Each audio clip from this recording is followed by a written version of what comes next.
Middle east में हाल के दिनों में तनाव बड़े स्तर पर पैदा हुआ। ऐसा तनाव जिसने इलाके के लोगों की सांसें अटका दी, खास तौर पर इसराइल और ईरान में। इसके अलावा गजा में भी सूरत हाल बेहद खस्ता है, जिसके चलते इस्राएली पीएम बेंजामिन नेतन्याहू पर इंटरनेशनल क्रिमिनल कोर्ट में युद्ध अपराध का मुकदमा शुरू हुआ और गिरफ्तारी का वारंट जारी किया गया। इसी बीच एक बार फिर से डोनाल्ड ट्रंप का नेतन्याहू प्रेम जागा है। उन्होंने पीएम नेतन्याहू की वकालत करते हुए कहा कि वे एक युद्ध नायक हैं और उनके साथ जो हो रहा है वो भयावह है। ट्रंप ने ट्रुथ सोशल पर कहा कि इसराइल में बीबी नेतन्याहू के साथ जो कुछ भी हो रहा है वो बहुत भयावह है। वो एक युद्ध नायक हैं और एक प्रधानमंत्री हैं जिन्होंने ईरान में खतरनाक परमाणु खतरे से छुटकारा पाने में बड़ी सफलता लाने के लिए संयुक्त राज्य अमेरिका के साथ मिलकर शानदार काम किया है। महत्वपूर्ण बात यह है कि वो अभी हमास के साथ एक समझौते पर बातचीत कर रहे हैं जिसमें बंधकों को वापस लाना शामिल है। ये कैसे संभव है कि इसराइल के प्रधानमंत्री को बिना किसी बात के लिए पूरे दिन कोर्ट रूम में बैठने के लिए मजबूर किया जा सकता है? उन्होंने कहा कि एक राजनीतिक बदले की कार्रवाई है जो बिना किसी ठोस सबूत के किसी के खिलाफ जानबूझकर की गई छानबीन या प्रताड़ना है। न्याय का ये मजाक ईरान और हमास दोनों की वार्ता में बाधा डालेगा। ट्रंप ने इसराइल को अरबों डॉलर की अमेरिकी सहायता पर प्रकाश डाला और फिर घोषणा की कि हम इसे बर्दाश्त नहीं करेंगे और पीएम नेतन्याहू को जाने देने का उन्होंने आह्वान किया। ट्रंप के इस सहयोग और बयान पर नेतन्याहू ने आभार जताया और कहा कि राष्ट्रपति ट्रंप का एक बार फिर से धन्यवाद। हम साथ मिलकर मध्य पूर्व को एक बार फिर से महान बनाएंगे। Aim right, achieve big. At KR Mangalam University, we provide you the platform to turn your dreams into reality. At KR Mangalam University. हालांकि एक ओर ट्रंप पीएम नेतन्याहू की वकालत जरूर कर रहे हैं, लेकिन दूसरी ओर इसराइल के अंदर ही नेतन्याहू पर भारी दबाव है। विपक्ष उन पर अपने निजी स्वार्थ के लिए इसराइल की राष्ट्रीय सुरक्षा को बेचने का आरोप लगा रहे हैं। इसके अलावा देश में उनके खिलाफ प्रदर्शन भी कोई नई बात नहीं है। गजा में चल रही जंग के दौरान इसराइली आवाम सड़कों पर उतरकर पीएम नेतन्याहू के खिलाफ भारी विरोध प्रदर्शन करती रही है।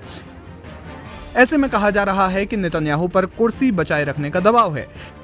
जून 2025 में हमास द्वारा एक बंधक का वीडियो जारी करने के बाद यरूशलेम में प्रदर्शन हुए, जहां लोग युद्ध विराम और बंधकों की रिहाई की मांग कर रहे थे।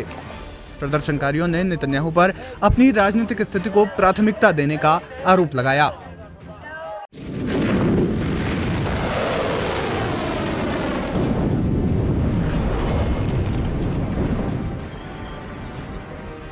ईरान और इजराइल के बीच बेशक युद्ध खत्म हो गया हो, लेकिन दोनों ही देशों के बीच दुश्मनी कम नहीं हुई। एक तरफ जहां दोनों ही देश युद्ध में मची तबाही के बाद उभरने की कोशिश कर रहे हैं, तो वहीं ईरान में इस जंग में मारे गए लोगों का अंतिम संस्कार किया जा रहा है, जिसके जरिए ईरान ने अपनी ताकत भी दिखाई।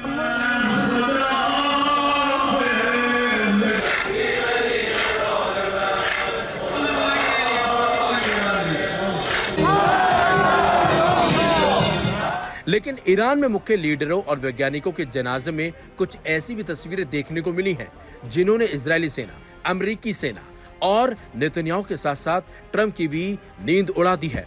जानकारी के मुताबिक ईरान ने शनिवार को इजराइल के साथ साथ अपने युद्ध में मारे गए लोगों को राजकीय सम्मान के साथ विदाई दी।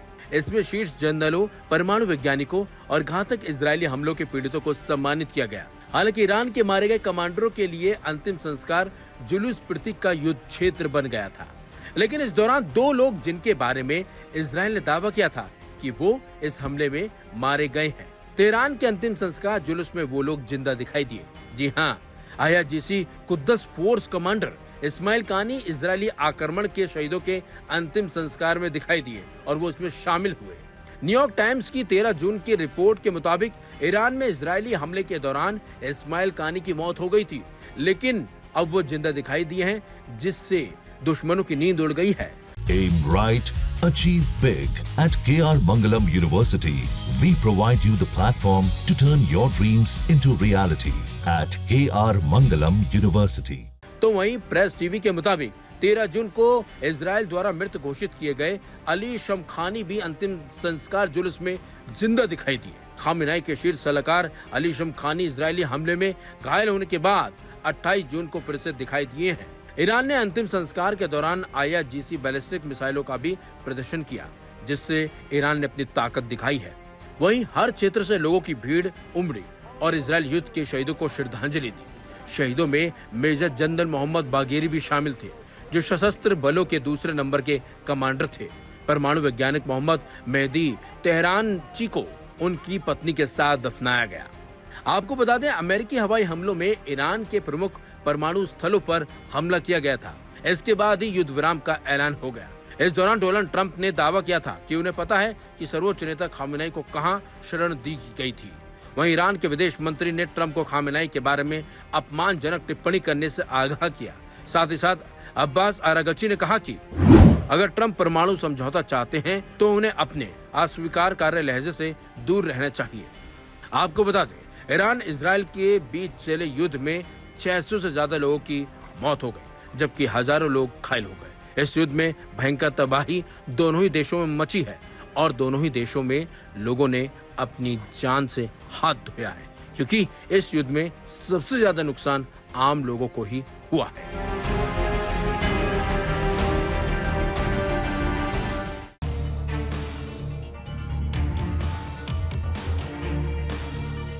ईरान और इजराइल के बीच हुए हालिया युद्ध से दोनों ही देशों को भारी नुकसान पहुंचा है। ईरान ने नुकसान की बात स्वीकार भी की है। 12 दिन चले युद्ध में इजराइल ने सबसे ज्यादा नुकसान ईरान की दशकों पुरानी एयरफोर्स को पहुंचाया है। इजरायली लड़ाकू विमानों ने चुन चुन कर ईरानी लड़ाकू विमानों को खत्म कर दिया। इजराइल ने इसके साथ ही ईरान के एयर डिफेंस सिस्टम और रडार सिस्टम को भी तबाह कर दिया। इजराइल के साथ युद्ध में ईरान सिर्फ और सिर्फ अपनी लंबी दूरी की बैलिस्टिक मिसाइलों पर ही निर्भर था, जबकि इजराइल लगातार अपने फाइटर जेट से ईरान के अंदर तक हमले कर रहा था। अब ईरान के सामने नए सिरे से अपनी वायुसेना के निर्माण के अलावा कोई ऑप्शन ही नहीं है। इसको लेकर ईरान ने कवायद भी शुरू कर दी है। अब तक आई खबरों के अनुसार इसके लिए ईरान चीन की मदद लेने की सोच रहा है। रूस से ईरान की Su-35 की डील फेल होने के बाद ईरान के पास चीन के अलावा कोई और विकल्प भी नहीं बचता। ऐसे में ईरान चीन से J-10C फाइटर जेट खरीदने की दिशा में तेजी से आगे बढ़ रहा है। ईरान के खुरासान अखबार की रिपोर्ट के मुताबिक ईरान क्षेत्रीय तनाव को देखते हुए अपने एयरफोर्स को आधुनिक बनाने के लिए चीन की मदद लेने का फैसला कर सकता है। ईरान की वायुसेना आज भी 1970 के दशक के विमानों पर निर्भर है।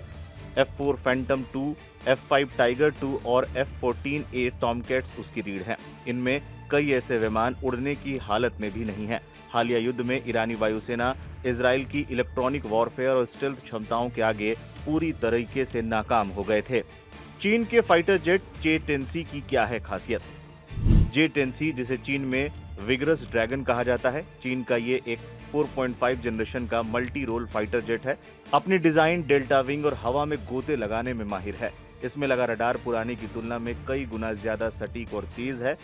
World-class faculty, cutting-edge labs and immersive learning. A vibrant campus life beyond the classroom. SGT University, nurturing future leaders. J-10C से PL-15 जैसी बड़ी मिसाइल भी फायर की जा सकती है।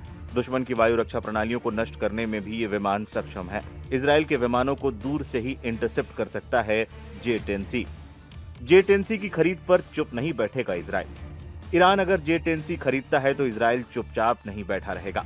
पहले ही वो अमेरिका से और F-35 के यूनिट्स मांग रहा है। इसके अलावा ये ध्यान रखना जरूरी है कि इजराइल वही F-35 ऑपरेट करता है जो अमेरिका की वायुसेना करती है। अमेरिका ने सिर्फ इजराइल को F-35 के सोर्स कोड यानी कि सभी तकनीकी फीचर्स की जानकारी दी है। इजराइल के अलावा दुनिया के किसी और देश को अमेरिका ने पूरे सोर्स कोड नहीं दिए हैं। एक्सपर्ट्स का भी मानना है कि F-35 के सामने J-10C की कोई औकात नहीं है। चीन का ये फाइटर जेट युद्ध के मैदान पर बहुत कम ही टेस्ट हुआ है। वहीं F-35 का इस्तेमाल अमेरिका के साथ साथ इजराइल ने भी सफलतापूर्वक कई युद्धों में किया है।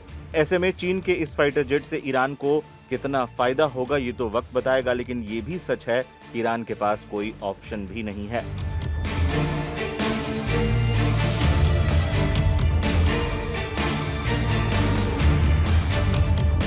ईरान और इसराइल के बीच युद्ध खत्म हो गया है। जंग में ईरान के 600 से ज्यादा लोगों की मौत हुई, वहीं हजारों लोग घायल हुए।